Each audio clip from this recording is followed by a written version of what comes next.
আজকে আমরা একটা চমৎকার মসজিদে আপনাদেরকে নিয়ে আসছি। অসাধারণ আল্লাহ তাআলার সৌন্দর্যের কারুকার্য, মানুষের রুচির যে সুন্দর একটা বৈচিত্র্যতা রয়েছে, এটা আপনারা না দেখলে বুঝতে পারবেন না।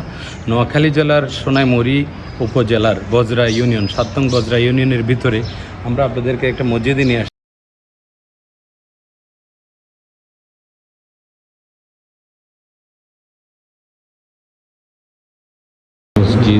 মসজিদের ভিতরের অংশটা, ভিতরের গম্বুজের পাড়টা দেখতে পাচ্ছেন।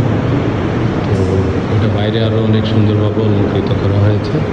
এটা সোনাইমুড়ি থানাধীন বজরা শাহী জামে মসজিদ নামে পরিচিত।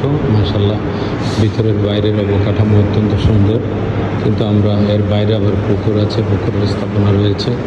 কিন্তু ওই যে ভিতরের যে স্ট্রাকচারটা আপনারা দেখতে পাচ্ছেন, এটা ব্রিটিশ আমলের আগে, ওই যে মোগল শাসন আমলে এই মসজিদটা প্রতিষ্ঠিত হয়েছিল। মাশাআল্লাহ, অসাধারণ সুন্দর একটা মসজিদ।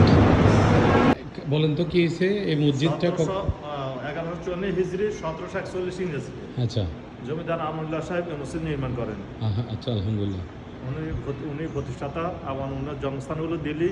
এই ইসলাম ধর্ম প্রচার করার উদ্দেশ্যে দেশে আসছেন, এই দেশে ছিলেন এবং ওনার অন্তেকাল পরে ওনাকে এখানে দাফন করে মসজিদের দক্ষিণ পূর্ব কর্নারে। এটা মসজিদের বর্ধিত অংশ, মূলত মোগল আমলের মূল ভবনটা হচ্ছে এটা।